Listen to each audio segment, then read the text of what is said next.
Welcome to the channel, Met Cancer, Metabolic, Not Genetic. I'm your host, Vince Gledhill.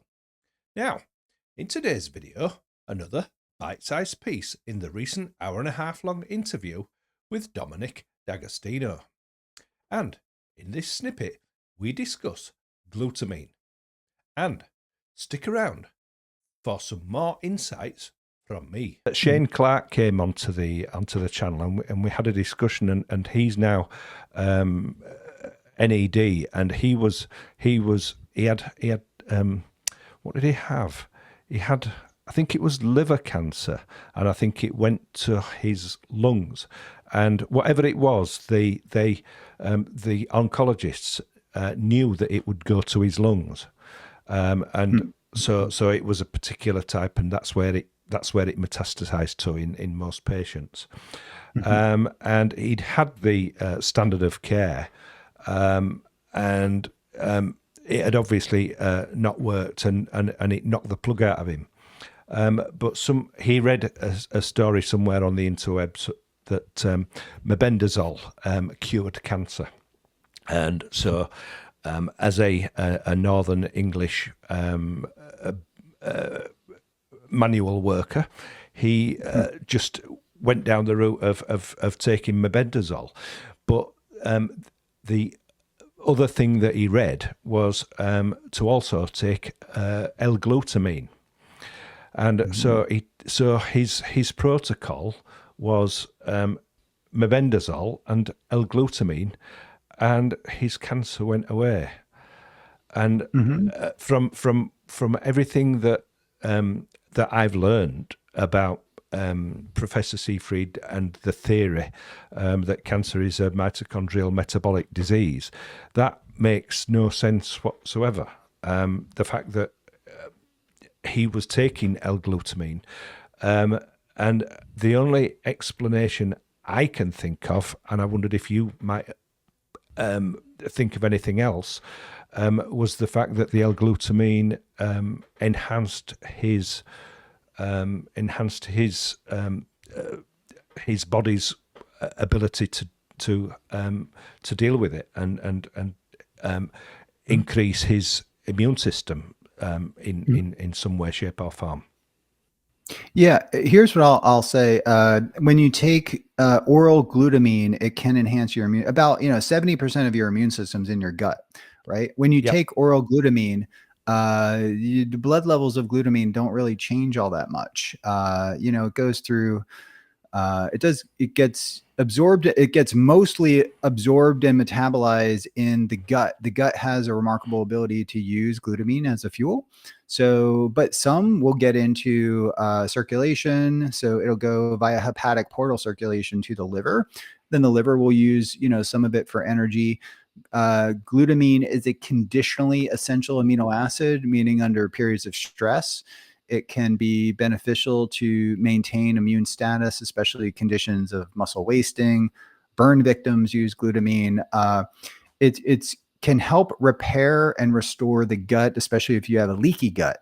So a leaky gut causes inflammation. Taking glutamine can help restore the intestinal mucosa to the point where it can reduce gut permeability, and by reducing gut permeability and also glutamine as a source of fuel for the immune cells, it can repair the immune system, and it can. There's some discussion, and I believe this too, that it could, by enhancing the immune system, the number of natural killer cells, make the immune system more vigilant against identifying and neutralizing cancer. So making your immune system more robust.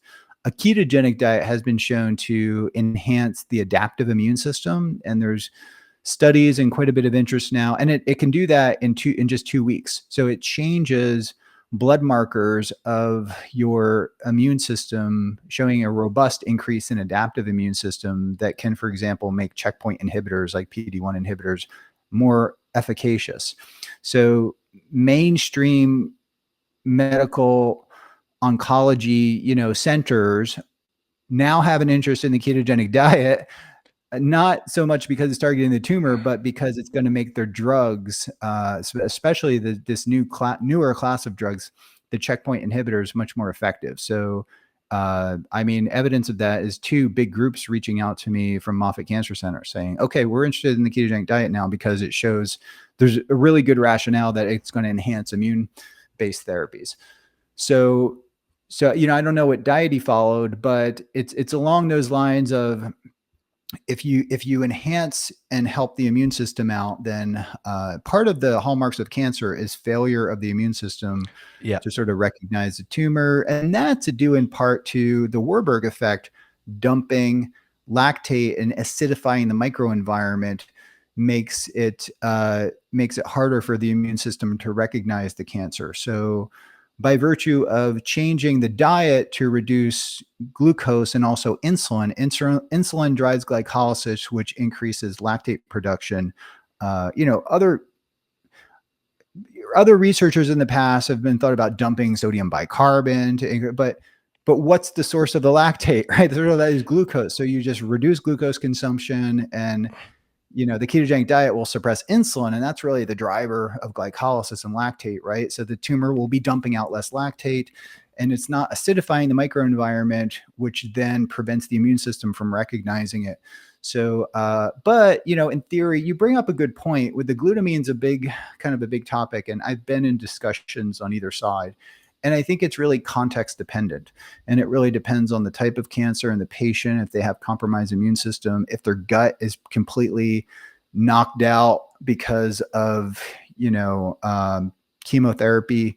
It might be super important to just throw in 5, 10, 30 grams of glutamine just to repair the gut. Yeah. I mean, if they've eaten nothing but pizza and French fries and McDonald's and for their whole life, their gut is going to be compromised, isn't it? When they've lived basically off sugar for all the days.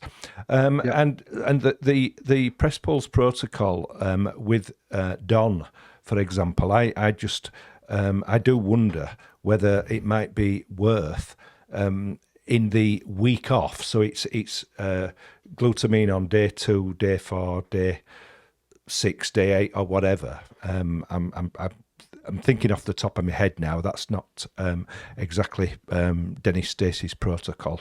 It is on makecancer.com. But if let's say that's what you do, they do 2, 4, 6, 8, 10, 12, and then you take 2 weeks off the Don, then maybe it might be worth taking L-glutamine to help your immune system in that period of time. That would be interesting to see those experiments done.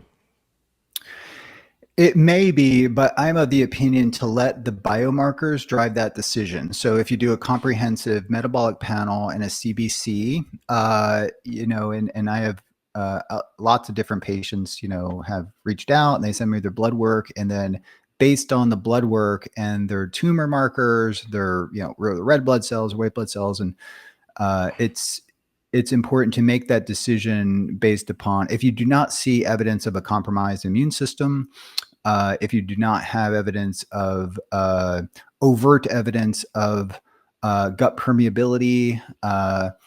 One evidence of gut permeability could be, I think one of the biggest evidence is elevated CRP.